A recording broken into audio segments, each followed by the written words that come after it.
নমস্কার। যুক্তি তর্ক সঙ্গে অর্কই আপনাদের স্বাগত। আপনাদের সঙ্গে আমি অর্কপ্রভ সরকার। দেখুন,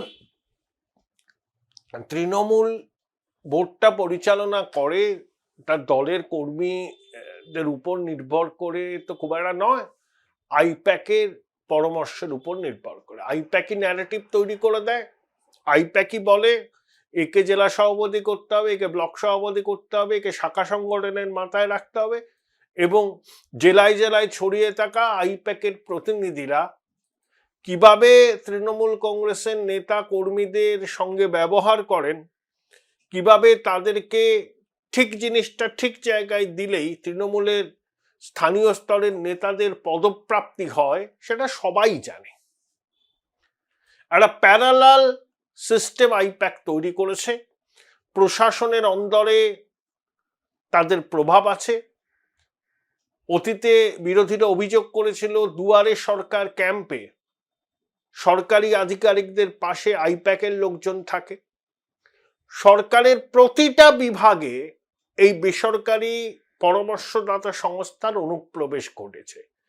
অর্থাৎ এদের মাধ্যমে খোকাবাবু ক্যামাক স্ট্রিট থেকে সরকারটাকে বকলমে নিয়ন্ত্রণ করে। আপনি আইপ্যাকের অনুমতি ছাড়া কিছু করতে পারবেন না। সরকারি ফাইল আইপ্যাকের দপ্তরে যায়।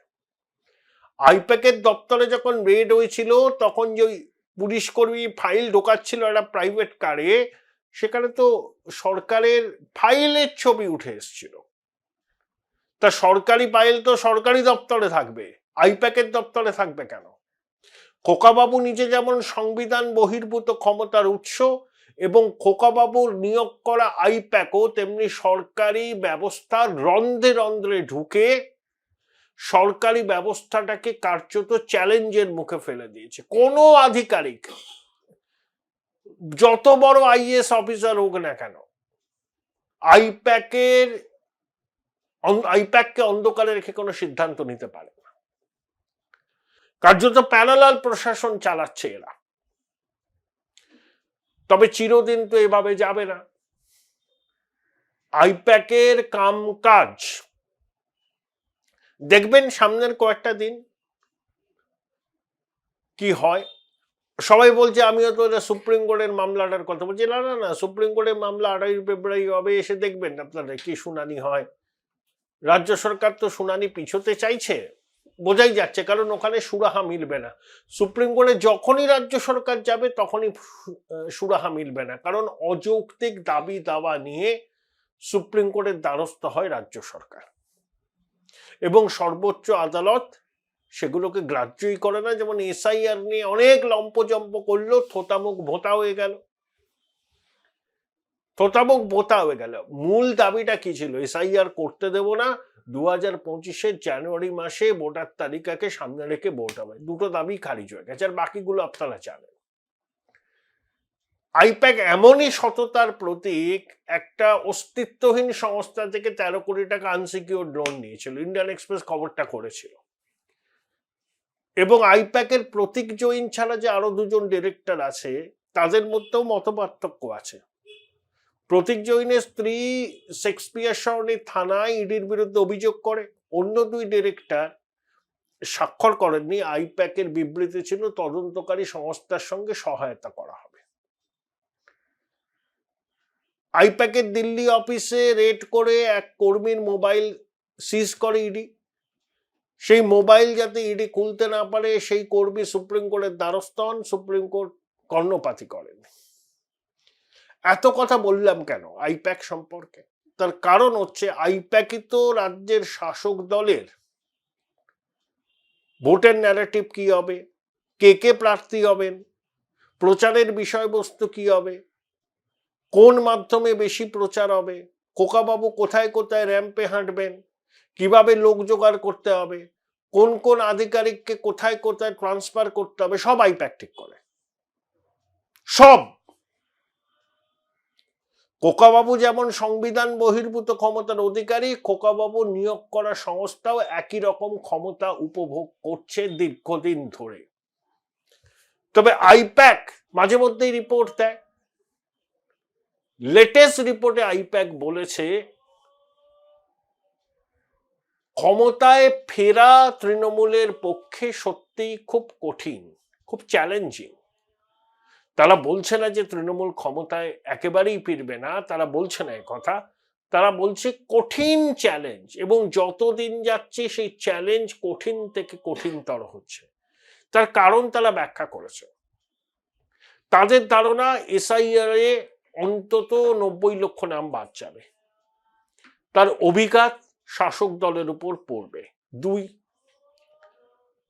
এ রাজ্য জুড়ে যে 15 বছর ধরে দুর্নীতি হয়েছে, সমাজের বড় অংশ সেটা বিশ্বাস করছে, এবং তার একটা প্রতিফলন হবে ভোটে।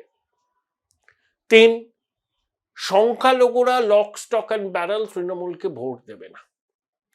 বিশেষ করে মুর্শিদাবাদ থেকে আপনি যত উত্তরে যাবেন, সংখ্যালঘুদের এই সরকার সম্পর্কে মোহভঙ্গ ততটা বেড়েছে। আইপ্যাক মনে করছে মালদা, উত্তর দিনাজপুর, মুর্শিদাবাদে তৃণমূলের ফল খুব খারাপ হবে, খুব খারাপ হবে।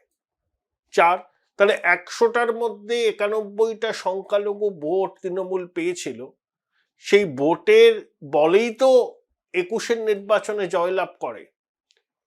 সেখানে সংখ্যালঘু ভোটে যদি একটা ফাটল হয়, আমি ধস বলছি না, একটা ফাটল, তাতেই তৃণমূলের আসন সংখ্যা 70টা কমে যাবে। 70, বহু আসনের জয় পরাজয় নিশ্চিত হয়েছিল 5000 ভোটে। এবার এসআইআর এর পরে তো প্রচুর নাম বাদ যাবে, দ্বিজেন মুখোপাধ্যায় তো আর ভোট দিতে পারবেন না। সংখ্যালঘু সম্প্রদায়ের মধ্যে তৃণমূল সম্পর্কে একটা অংশের মোহভঙ্গ হলেও তার এফেক্টটা পড়বে এতে। তাহলে একটু ফাটল হলেই 70টা আসন কম হবে। তারপর ওই আমি যেটা বারে বারে বলি আপনাদের, সাইলেন্ট মেজরিটির সিংহভাগ পরিবর্তনের আকাঙ্ক্ষা ধারণ করছে। আইপ্যাক এমনও বলেছে বলে তৃণমূলের সূত্র থেকে বেরিয়ে আসছে যে তৃণমূলের ঝান্ডা নেবে, বুথে বসবে, ভোটের দিন বিরিয়ানির প্যাকেটে খাবে, ভোটটা দেবে বিজেপিকে। বহু তৃণমূল এবার উল্টো ভোট দেবে, এবং হিন্দু ভোটের কনসলিডেশন লোকসভার থেকে 9 থেকে 10% বাড়বে। এই সমস্ত ফ্যাক্টরটাকে মাথায় রেখে আইপ্যাক শুধু বলেছে একেবারে শেয়ানে লড়াই। যদি তৃণমূল ক্ষমতায় আসেও ওই 150-51, আর যদি না আসতে পারে 100-র নিচে, এর বাইরে কিছু হবে না। এটা দিদিমণি জানেন। তার সব থেকে বড় লক্ষণ কি জানেন? দিদিমণি কতটা ভীত। অন্তর্বর্তী বাজেটে তিনি যুবসাথী প্রকল্পের সূচনার তারিখ দিয়েছিলেন 15ই অগস্ট। 10ই ফেব্রুয়ারি সাংবাদিক বৈঠক করে বললেন 1 এপ্রিল। বাজেটে কোনো বরাদ্দ নেই। আর ডিএ নিয়ে কি বলছেন? ওটা সাবজুডিস, মানে ডিএ টাকা দেবেন না, দেওয়ার কোনো পরিকল্পনা নেই। দেবেন না বলাটা ভুল, দিতে বাধ্য হবেন, কিন্তু উনি টাল বাহানা করবেন। কিন্তু যুবসাথী নামে 1500 টাকা করে ঘুষ, ওটা ঘুষ, সেটা দেবেন তিনি 1 এপ্রিল থেকে। আচ্ছা, এর জন্য কোনো সংস্থান আছে বাজেটে? 15ই অগস্ট ছিল প্রকল্পটা, এগিয়ে আনলেন 1 এপ্রিল। এসআইআর আটকাতে পারেননি, 90 লক্ষ নাম বাদ যাবে। দিদিমণি আতঙ্কিত, যদি নবান্নের গদিটা ছাড়তে হয়। এই পুলিশ, হ্যাঁ ম্যাডাম, এত চামচা আমচা বেলচা বিশ্ব বাংলা কেউ থাকবে না সঙ্গে, এই ভেবেই তো তিনি আতঙ্কগ্রস্ত হয়ে পড়েন। যেন তেন প্রকারণে বাজার থেকে চড়া সুদে ধার করো, অন্য দপ্তরের বরাদ্দ ছাটো, টাকা দাও, ভোট কেন, 50 টাকা দিনে। এটাই প্রমাণ করে কতটা অনিশ্চয়তার মধ্যে দিদিমণি। তারপর আইপ্যাক কখনো সন্তোষজনক রিপোর্ট দিচ্ছে না। তারা বলেছে যদি কোনো মতে ক্ষমতায় আসে 150, আর ক্ষমতাচ্যুত হলে 100 ধার কাছে। দিদিমণির রক্তচাপ যে এই রিপোর্টে বাড়বে সেটা নিয়ে কি আর কোনো সন্দেহ থাকে? Join Indian Institute of Hotel Management now. Right choice, right decision.